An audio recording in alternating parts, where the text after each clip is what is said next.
ಆತ್ಮೀಯ H16 news ಅರ್ಥಾತ್ ಸೀತಾರಾಮಗೆ ಸ್ವಾಗತ.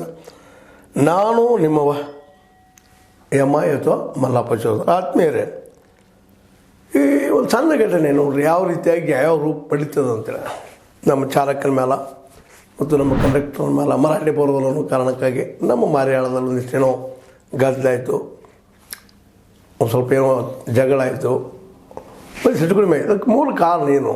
ಮೂಲ ಕಾರಣ ಏನಪ್ಪ ಅಂತಂದ್ರೆ ಕೇವಲ ಒಂದು ಟಿಕೆಟ್ ಹೆಣ್ಮಕ್ಳಿಗೆ ಫ್ರೀ ಇರೋದ್ರಿಂದ ಫ್ರೀ ಹೆಣ್ಮಕ್ಳು ನಿಮ್ಗೆ ಕೊಡ್ತೀವಿ ನಾವು, ಅವ್ರಿಗೆ ಟಿಕೆಟ್ ತೊಗೊಳ್ರಿ ಅಂದಿದ್ದಕ್ಕಾಗಿ ಏನೇನೋ ಘರ್ಷಣೆ ಮಾತು ಬೆಳೆದು ಕೊನೆಗೆ ಈ ಹಂತಕ್ಕೆ ಬಂದಿತ್ತು. ಆ ಸಂದರ್ಭದಲ್ಲಿ ಸಹಜ ಈ ಕಂಡಕ್ಟರ್ನ ಜೊತೆಗೆ ಚಾಲಕರು ಮಾತಾಡಬೇಕಾಗ್ತದೆ.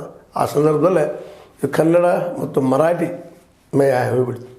ಅದು ದೊಡ್ಡ ದುಂಬಡೆ ಹೋಗಿಬಿಡ್ತೀವಿ. ಅಂತ ಮಹಾರಾಷ್ಟ್ರದಿಂದ ಕರ್ನಾಟಕ ಬರೋ ಬಸ್ಸು, ಕರ್ನಾಟಕದಿಂದ ಮಹಾರಾಷ್ಟ್ರ ಹೋಗೋ ಬಸ್ಸು ಎರಡೂ ಬಂದಾಗಿದ್ದಾವೆ. ಬಾರ್ಡರ್ ತನಕ ಮಾತ್ರ ಹೋಗುವಂಥ ಪರಿಸ್ಥಿತಿ ಬಂತು. ನೋಡಿ ಕೆಲವೊಮ್ಮೆ ಎಂಥದ್ದು ಸಣ್ಣ ಘಟನೆಗಳು ಯಾವ ರೀತಿ ಯಾವ ರೂಪ ಪಡಿತಾವಂತೆ. ಯಾಕಂದರೆ ಅವ್ರು ಮರಾಠಿ ಬರಲಿಲ್ಲ ಅನ್ನೋ ಕಾರಣಕ್ಕಾಗಿ ಅಲ್ಲ, ಒಂದು ಯಾವುದೋ ಸಣ್ಣ ಕಾರಣಕ್ಕೆ ಅವ್ರ ವೈಯಕ್ತಿಕ ಕಾರಣಕ್ಕೆ ಜಗಳ ಆಗಿದ್ದನ್ನು ಮರಾಠಿ ಮತ್ತು ಕನ್ನಡ ಭಾಷೆಯ ಮೇಲೆ ತಂದು ಹಾಕಿದ್ರು.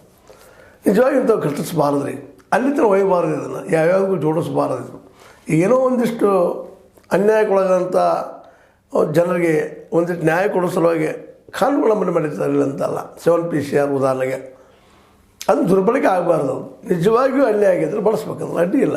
ಅದು ಇಲ್ಲೇ ನೋಡಿರಿ ಈ ರೀತಿ ಬಳಸಿ ಮತ್ತು ಅವನಲ್ಲಿ ಪೋಕ್ಸೋ ಕಾಯ್ದೆನ ಹಾಕಿದ್ದು ನಿಜವಾಗಿ ಖಂಡನಾರ್ಹ. ನಮ್ಮ ಜನರ ಬಗ್ಗೆ ಖಂಡಿಸ್ಬೇಕಾಗ್ಯದ.